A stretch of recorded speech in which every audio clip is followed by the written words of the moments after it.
অষ্টমঙ্গলার পরেই বেপাত্তা স্বামী, ঘাটালে উদ্ধার নববধূর ঝুলন্ত দেহ। মেয়ে রিনা সামন্তকে বিয়ে দেওয়া হয়েছিল পাঁচমারোতলায় পাইকের পাড়ায় বৈশাখ মাসের 19 তারিখে।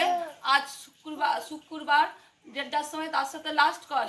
6:30টার সময় খবর আসে আমাদের মেয়ে মৃত। নমস্কার, স্থানীয় সংবাদের ডিজিটাল মিডিয়ায় সংবাদ পাঠে আমি মন্দিরা মাঝি। গত বৈশাখ মাসে বিয়ে, কিন্তু বিয়ের অষ্টমঙ্গলার পর থেকেই স্বামী আর যোগাযোগ রাখেননি। সেই বধূরই অস্বাভাবিক মৃত্যুকে ঘিরে ঘাটাল থানার পাঞ্চাদা গ্রামে ব্যাপক চাঞ্চল্যের সৃষ্টি হয়েছে। পুলিশ জানিয়েছে, মৃত বধূর নাম রিনা পোড়ে সামন্ত, বয়স 22 বছর। শুক্রবার তার শ্বশুরবাড়ি থেকেই ঝুলন্ত দেহ উদ্ধার হয়। আজ রবিবার মেদিনীপুরে মৃতদেহের ময়নাতদন্ত করা হচ্ছে। ওই ঘটনায় বধূর স্বামী, শ্বশুর, শাশুড়ি, ননদ এবং ননদের স্বামীর বিরুদ্ধে অভিযোগ দায়ের করা হয়েছে। রিনার বাপের বাড়ি ঘাটাল শহরের 9 নম্বর ওয়ার্ডের পাঁচঘোড়ায়। বধূর বাপের বাড়ি সূত্রে জানা যায়, গত 19শে বৈশাখ দেখাশোনা করে পাঞ্চাদা গ্রামের সুরজিৎ সামন্তের সঙ্গে রিনার বিয়ে হয়। সুরজিৎ জেলার বাইরে কোনো ওষুধ কোম্পানিতে কাজ করেন। রিনার বাবা গৌতম পোড়ে এবং মা মিঠু পোড়ের অভিযোগ, বিয়ের 8 দিন পর সুরজিৎ বাইরে চলে যাওয়ার পর থেকে আর বাড়ি আসেননি।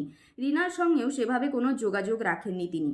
গত 14ই আগস্ট বিকেলে রিনার বাপের বাড়িতে তার মৃত্যুর খবর দেওয়া হয়। ওই ঘটনার পরই মৃতার বাপের বাড়ির পক্ষ থেকে রিনার স্বামী সুরজিৎ সামন্ত, শ্বশুর জ্যোতির্ময় সামন্ত, শাশুড়ি সুমিত্রা সামন্ত, ননদ সুমনা পাত্র এবং ননদের স্বামীর বিরুদ্ধে অভিযোগ দায়ের করা হয়েছে।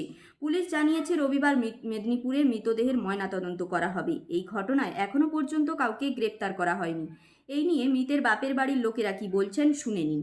আমি রীতা পোড়ে, পাঁচঘোড়া গ্রামবাসী। আমাদের মেয়ে রিনা পোড়ে দেওয়া হয়েছিল পাঁচঘোড়া পাইকের পাড়ায়, পাঁচমারোতলায় পাইকের পাড়ায়। রিনা সামন্ত তা 1:30টার সময় শুক্রবার 14 তারিখ 1:30টার সময় লাস্ট কল।